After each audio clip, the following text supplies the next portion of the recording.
한국당이 언제 사람이 되나 참 궁금하게 생각하는 분들 많을 건데요. 제가 볼 때 이 사람 안 됩니다.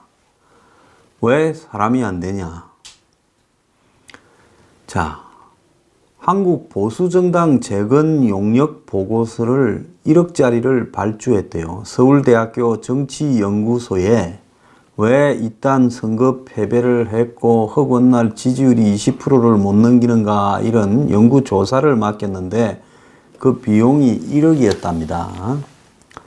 자, 영등포로 여의도에서 이제 당사까지 쪼개가지고 옮기고 이랬는데 한마디로 대북 안보 전략이 강경해서 당이 망했다. 여성 청년을 키우지 않아서 망했다. 재벌만 좋아해서 망했다로 요약할 수 있다. 이렇게 나오는 거예요. 전혀 틀린 부분은 아니라고는 보지만은 저는 이 대북 안보 전략이 강경해서 망했다라는 부분에 큰 문제라고 봅니다. 솔직히 재벌을 좀 많이 좋아한 건 사실이고요. 여성하고 청년이나 멀쩡한 사람, 여성 청년뿐만 아니라 멀쩡한 사람은 그 당에 가기 싫은 것도 사실입니다.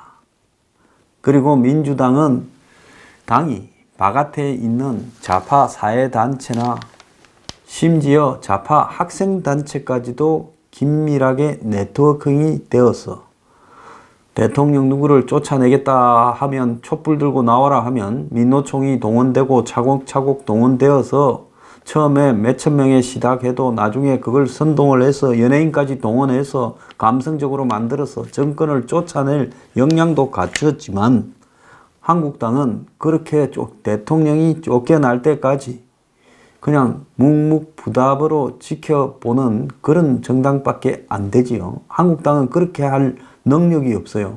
그러니까 한국당이 드루킹 사건이나 요 근래에 고용비리, 고용세습 이런 게 터져도 그걸 그냥 저들끼리 국회 안에서 좀 떠들다 말 뿐이지 사회적 이슈로 그 좋은 내용이 확산되지도 않고 또 북한 석탄 수입이나 홍진호 의혹이나 또 오청성이 사태나 이런 게 벌어져도 어떻게 하지도 못하고 심지어 이선거의 목구멍 냉면 발언이 나와도 국회 회의에서 좀 떠드는 거 말고는 더 할 역량이 안 된다는 겁니다.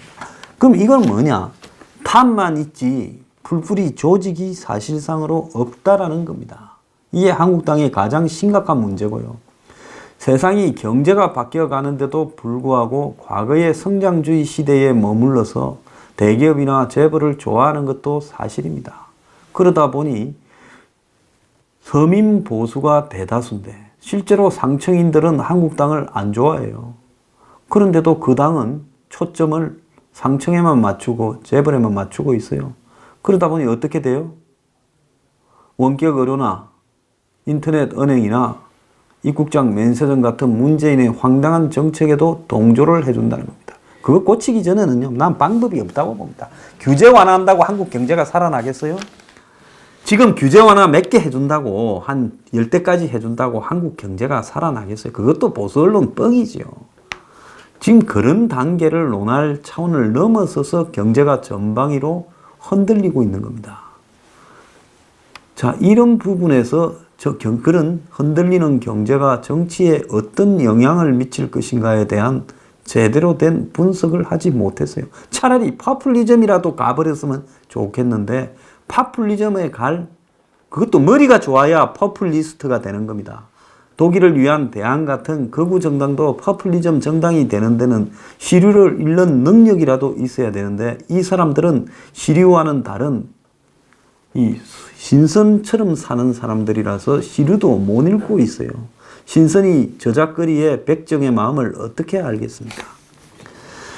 자, 용역 결과를 발표한 서울대 김석호 교수는 국민이 원하지 않는 가진 자와 재벌 위주의 정책이 반복되면서 국민의 신뢰를 상실하고 있는 게 아닌가 생각한다. 그런데 이거는 서로 논의점은 좀 있다고 봅니다. 전적으로 옳은 말은 아니지만 전적으로 틀린 말은 아니라고 봅니다. 그런데 한국당에 이탈한 사람 43.88%가 국방 안보를 잘 해결할 수 있는 정당으로 민주당을 선택했다 설명하면서 자유한국당이 강경한 대북 안보 정책을 고수하고 대부분의 현안에 대해 합리적 실용적 정책을 띄우지 못한 것이 실패의 원인이다. 그러면서 외교 안보 원칙주의 문제 해결, 지향적 정책 제시와 선별적 협조를 촉구했다. 이렇게 말을 하고 있습니다. 자, 그런데 이날 한국당의 모습이 가관이었다고 합니다. 오마이뉴스가 비꼰다고 기사를 썼는데 졸고 핸드폰하고 나가고 팩트 폭행에 심기 불편한 한국당. 자, 자신들이 발주한 용역을 이렇게 발표하는 자리가 매우 불편했다라는 겁니다. 아까 꽉 차 있었는데 지금은 40명 정도 자리했다 허허 하고 김성태 원내대표가 의총에서 그걸 했는데 끝날 무렵에 헛웃음을 지었다는 겁니다. 시작할 때는 회의실이 가득 찼는데 끝날 때는 참석했던 의원 절반 이상이 자리에 없었다는 겁니다. 한국당은 의총을 열어서 30일 오후 국회에서 아까 말한 서울대 연구소의 김석호 사회학과 교수에게 1억짜리 용역을 맡겼던 모양이에요. 자, 그래서 이제 한국 보수정당의 위기와 재건, 자유한국당의 선거 패배와 지지율 하락 원인 분석이라는 프레젠테이션을 했는데 발표한 내용이 소셜미디어 빅데이터와 설문조사 자료 분석을 바탕으로 유권자 성향 변화 등을 분석한 결과라고 합니다. 자, 발표 후 질의를 신청하는 의원은 한 명도 없었다고 합니다. 여러분들 어떻게 보셨냐 하고 김성태가 물으니 침묵으로 답했다는 겁니다. 하드 카피, 즉 책으로 이제 정리되면 돌릴 거니까 잘 읽어주고 다음 의총에서 의견을 세밀하게 구하겠다고 회의가 끝났다는 거예요. 자, 그런데 이날 이 김석호 교수라는 사람이 내놓은 의견이요. 어떻게 보면 한국당에 대한 비상적 진단이지 정말로 이 사람 김석호라는 사람 자체가 정치적으로 공정한 시각을 가지고 있는지 저는 좀 의문이 들었습니다. 주로 박근혜 탄핵 이후 보수정당 지지자들이 어떻게 분화했고 한국당을 지지하다가 이탈한 이들이 어떤 정치적 요구를 하는지를 담았다고 하는데요. 한국당의 위기는 구조적, 장기적, 복합적이다. 단기 선거에서 한두 번 경쟁해서 부진한 거로 진단하는 것은 그나마 남아있던 희망의 싹도 잘라버리는 잘못된 현실 인식이다. 국민 정서와 괴리가 있는 잦은 실수 실언. 그렇죠. 제가 하나 그럼 물어봅시다. 실수와 실언으로 말하자면 민주당은 안 하고 문재인은 안 합니까? 최근에 들어서 실수와 실언은 문재인이 더 많은데요. 문제는 실수와 실언 때문이 아니라 한국당이 한 실수와 실언은 확산되고 민주당이나 문정권이 청와대가 한 실수나 실언은 덮어진다라는 데 있겠죠. 이제 그런 구조에 집중을 해야지 현상에 이렇게 집중해서는 안 된다는 겁니다. 임종석이가 하는 수많은 실수들은 덮어지잖아요. 자, 어쨌든 그런 것과 국민이 원하지 않는 가진자 위주의 정책들이 반복되면서 국민의 신뢰를 상실하고 있다. 자, 가진자 위주의 정책들이 반복되면서 신뢰를 상실하고 있다라고 말을 하려면 가진자 위주의 정책이 뭔지를 원격 의료에 찬성한 것인지 인터넷 은행에 찬성하는 태도라든지 이런 식으로 명확하게 지적을 해서 이야기를 해줘야 되겠죠. 자, 당의 재건을 위해 여러 노력을 하고 있지만 국민들은 전혀 관심이 없는 게 현실이라면서 문재인 정권이 실정을 하고 지지율이 떨어져도 자유한국당으로 연결되지는 않을 것이다. 지금 1년 반을 보면 그런 현상이 있는 것은 사실입니다. 의원 개개인의 개인기로 다음 총선에 살아남을 수 있을지도 모르지만 그건 당이 아니라 개인이 각자 도생하는 거다. 그러면서 유권자를 지지자, 한국당을 지지하다가 이탈한 자, 반대자로 이렇게 구분을 했답니다. 지지자는 박근혜 전 대통령과 홍준표 전 대표 두 번의 대선에서 두 사람 다 찍어준 거. 이탈자는 박근혜는 찍었지만 홍준표는 안 찍은 사람. 반대자는 두 번 모두 다른 쪽을 찍은 사람. 이렇게 구분을 했는데 이탈자에 주목을 했는데 그는 이탈자의 이념적 호감이 바른미래당의 입장과 유사하고 이념적 거리감이 자유한국당보다는 민주당에 더 가깝다. 그러면서 한국당이 무시할 수 없는 숫자의 보수 유권자들이 유연한 대북 정책을 선호하고 있음을 간파하지 못했다. 이렇게 말을 하면서 합리적 보수 노선의 경제사회 정책을 갈망하는 유권자 요구 역시 충족시키지 못했다라고 이야기를 하고 있습니다. 그러면서 한국당이 이런 이탈자의 표심을 돌리는 데 주력해야 된다 하면서 강경하고 원칙적인 대북 안보 프레임을 버리고 유능하고 적극적인 평화 통일 비전을 제시하라. 좀 돌았네요, 이 사람. 많이 돌았어요. 한국의 보수가 안보가 펀더멘탈입니다. 안보 펀더멘탈 위에서 몸은 개혁적이고 그나마 사회 변화에 걸맞는 사회 경제 복지 정책을 수용해야 된다 보고 있습니다. 안보도 원칙적이지 못하면 그건 보수가 아니죠. 그럼 한국당을 해체해서 정의당을 만들으라고 이야기를 하든가. 그렇지 않습니까? 그 다음에 합리적 효율성에 근거한 건설적이고 차별화될 수 있는 보수 노선의 경제정책을 확고히 수립한다. 아니 한국당이 조금만 고치면 보수 노선 확고히 수립해요. 왜? 문재인 정권이 하도 경제적으로 엉망을 만들어 버렸으니까 문의하는 그런 짓거리만 안 해도 확고한 보수 노선이 저절로 가만히 있어도 되는 겁니다. 보수의 도덕적 윤리적 가치에 바탕을 둔 사회적 의제를 명확히 설정해라. 자, 그러면 한번 봅시다. 보수의 도덕적 윤리적 가치에 바탕을 둔 사회적 의제, 사형제 그대로 실행하는 거. 또 뭐가 있겠어요? 집회 시위에 대한 원칙적인 대응, 그리고 노조들에 대해서 끌려가지 않는 거. 이런 것이 보수의 윤리적 도덕적 가치에 적합한 당의 목표 아니겠습니까? 그런데 이 교수는 한국당이 대부분의 이슈에서 소유권을 상실했다면서 외교 안보 쟁점에서 초점을 맞추는 것에 벗어나라. 이전까지의 여성 청년 정책이 이해가 없는 상태에서 진열하는 식이다. 그러면 자 물어봅시다. 문재인처럼 저렇게 여성 사회 정책을 유치원 뭔가 디비고 보육 육아를 국가가 전면으로 책임을 지고 온다고 이야기를 하고 청년들의 저렇게 단기 알바 일자리를 수십조를 써가면서 만드는 저것이 여성 정책이고 청년 정책입니까? 자, 포용성, 사례 깊음, 진정성 등을 새로운 가치로 설정하여 이를 깨안아야 한다. 자, 문재인이 포용성이 있습니까? 비판하는 사람 가짜 뉴스로 다 두들겨 잡는다는데 사려? 문재인이 그래 반대하는 사람들을 저렇게 철저하게 무시하고 북한에 붙어 먹는 것이 사례 깊다고 볼 수 있습니까? 진정성, 문재인이 기회균등, 공정한 과정, 결과적 정의가 진정성이 있습니까? 그런 정치 세력은 한국에 없어요. 이런 말장난 같은 걸 하는데 1억이나 줍니까? 자, 그런데 한국당이 최근에 평양 공동선언인 남북 군사합의서 국회 비준을 요구하고 효력정지 가처분 신청을 내고 강경 안보 노선을 외관상으로라도 보이고 있는데 이 교수는 엉뚱한 소리를 한 겁니다. 그러면 한국당은 돈 1억 그냥 날렸다는 거죠. 민주당 앞잡이한테 용역을 맡겼습니까?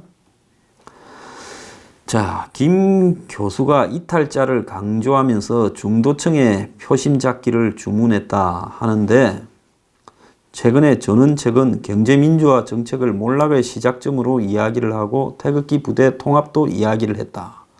이렇게 말을 합니다. 그런데 제가 생각할 때는 이 이탈자를 잡기 위해서는 주거 문제에 대한 과감한 한국당의 전환이라든지 또 정말로 공정한 경제에 대한 시각 교정 이런 것들은 필요하다고 봅니다. 그리고 솔직히 말하면 가장 중요한 것은 한국당이 공정을 들고 나와야 된다고 저는 보고 있습니다. 그것이 보수의 올바른 가치라고 봅니다. 공정성이요. 이 평등이 아니라 공정이 보수의 올바른 가치라고 저는 보고 있습니다. 자, 어쨌거나 이날 의총의 분위기는 좋지 않았고 전부 딴 짓을 하고 시간 보내다가 짜맞춰 놓고 이러느냐 하면서 한마디로 의원들이 이렇게 하나씩 떠났고 불이 이제 꺼져서 슬라이드로 프레젠테이션을 할 때는 컴컴하니까 더 많이 나가거나 졸았다. 이렇게 이야기를 하는데 김성태는 서울대 연구용역팀이 한국당의 현 주소를 여과 없이 보여줬다. 여성 청년 이슈에도 젊은 마인드를 갖도록 하겠다. 남북관계 안보관도 너무 경색해서는 안 된다는 좋은 충고로 받아들인다. 새로운 정책으로 새로운 이미지를 만들겠다. 이렇게 말을 하는데 제가 봐서는 안 되는 거예요. 한국당의 용역 보고서는 밖에서 만들 사람 없습니다. 한국당 안에서 만들어야 되고요. 이런 용역 보고서를 돈을 1억 받고 만들어서는 안 되는 거예요. 이거는 보수의 애정을 가진 사람들 중에서 객관적이고 이렇게 합리적인 사람이 무보수로 노력을 봉사해서 만들어줘야 되는 겁니다. 저한테 한국당이 간곡히 부탁했으면 제가 밤잠을 안 자고도 무료로 만들어 줄 건데 어찌하여 한국당은 1억을 주고 헛짓을 했습니까?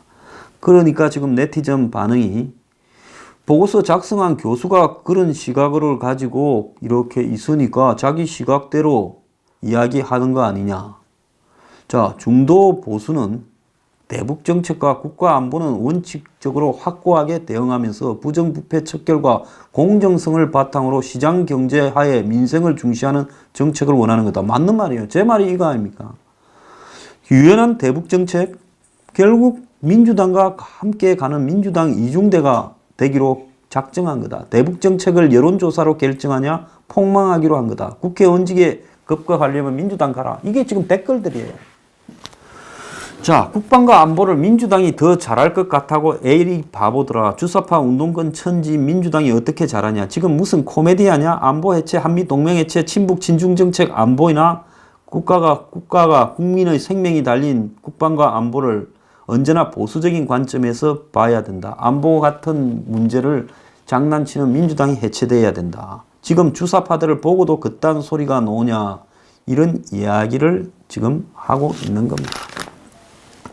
자, 그러다 보니 당의 중진 의원들도 이 안보 문제가 최소한의 기준이 있는데 이런 헛짓을 하느냐라고 이야기를 하고 지금 이선거의 냉면 이 소리까지 나오고 있는데 이런 것들을 마치 한국당의 중요한 이 당의 개혁 방안인 것처럼 만드는다라는 게 이해가 안 간다라고 지금 하고 있습니다.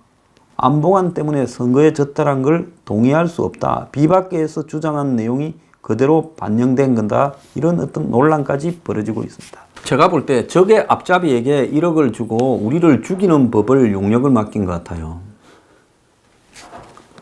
한국당은요. 안보가 기본입니다. 그게 지금 예를 들어서 이탈자가 있다. 그 사람들이 안 온다라는 것은 한국당이 안보 투쟁을 제대로 못해서 안 오는 거예요. 자, 국민들 다수는 대북 문제나 이런 부분에 사기에 쉽게 속습니다. 판문점 선언의 순간적인 지지율이나 평양 선언을 하니까 갑자기 경제가 개판됐다가 15% 이상 올라갔잖아요. 그러다가 또 내려오잖아요. 그러니까 이 한국 국민들이 대북 평화 수요에 매우 속기 쉬운 그런 수준이 맞습니다. 그렇지만은 적어도 정당을 한다는 사람들은 단기적으로 선거 전날 미북 회담이 열리는 이런 부분 속에서 엄청나게 당해버렸죠. 또 탄핵 열풍 속에서 치루어진 대선에서 당할 수밖에 없었던 겁니다. 그렇지만은 다 외면해도 안보를 지켜가야 된다. 문 정권의 안보 해체는 투쟁을 해야 되겠다. 그게 한국당의 베이스입니다. 이것까지 놓쳐버리면 솔직히 족보가 없는 쌍놈이 되는 거예요. 한국당이 족보가 없는 쌍놈이 되기를 작정한 겁니까? 바른미래당 그 앞에 있었던 바른당이 왜 안 되는 줄 알아요? 안보 문제에서 손학규처럼 왔다 갔다 하니까 안 되는 거예요. 그래서 대한민국이 북한이라는 3대 강도 체제와 대결하는 이상은 한국의 보수 정당의 핵심 가치는, 뿌리는 북한에 대해서 강경하게 비핵화를 하고 북한이 적화, 한마디로 전쟁 노선을 포기하도록 할 때까지 미국과 동맹에서 힘을 맞추어서 북한을 압박한다라는 부분은 포기하면 안 되는 겁니다. 대안은 할 수 있지요. 대안은 하더라도 원칙에 벗어난 대안은 용납해서는 안 되는 것이 한국당의 기본적 가치인 겁니다. 이걸 시대의 변화에 맞게 협조할 건 협조하고 해체해야 된다라고 이야기를 하는 것은 여론조사 덜미기고 빅데이터 덜미기면서요. 그건 한국당을 잡아먹기 위한 트로이 목마를 1억 주고 산 거예요. 트로이 목마를 1억 주고 산 멍청한 한국당. 안보 해체하라는 트로이 목마를. 이게 오늘 4부의 제목으로 하면 되겠습니다. 자, 그리고 이 경제 사회 정책과 관련해서도요.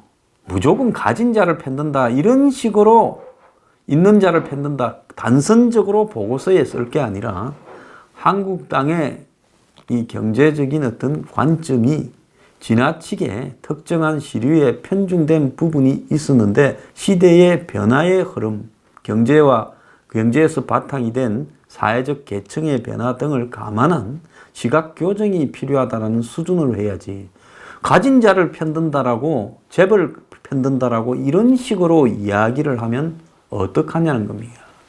그건 아니지요.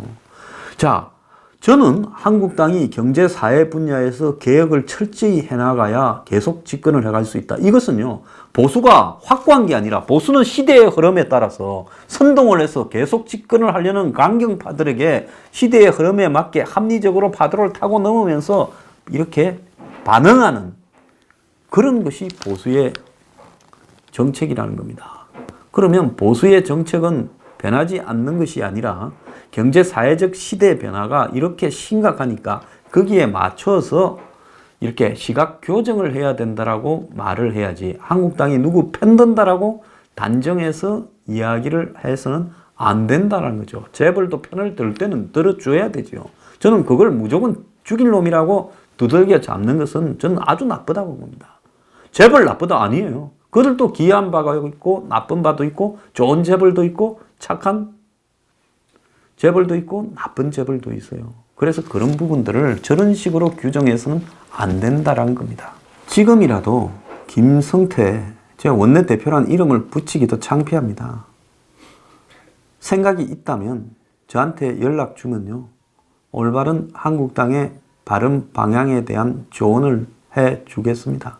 근데 저를 참 싫어하니까 그런 기대를 안 하겠습니다.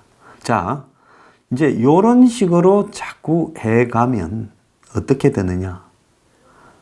바둑을 따라두다가는 100% 진다 그랬지요. 따라두면 지는 거예요. 1년 반을 광야에서 헤매고도 아직도 사람이 덜 됐습니다. 네? 아무것도 하지 말고요. 어디 저 산에다가 한국당 의원 110명을 끌고 가서 각자요. 침낭 하나 들고 와서 별을 바라보고 밤새도록 자신의 정치에 대해서 생각 좀 하라고 다음날 에세이라도 하나 적어내라 해서 그걸 취합하면 결론이 더 빠를 거라 보고 있습니다. 돈이 그리 많습니까? 1억 주고 저딴 걸 만들고 있습니까? 참고로 이 한국당의 조사에서 지지자는 24.6% 계속 그러니까 박근혜 홍준표 찍은 사람 박근혜는 찍었다가 홍준표는 안 찍은 사람은 37.6% 그러니까 34% 반대자는 41.4% 458명으로 나왔습니다.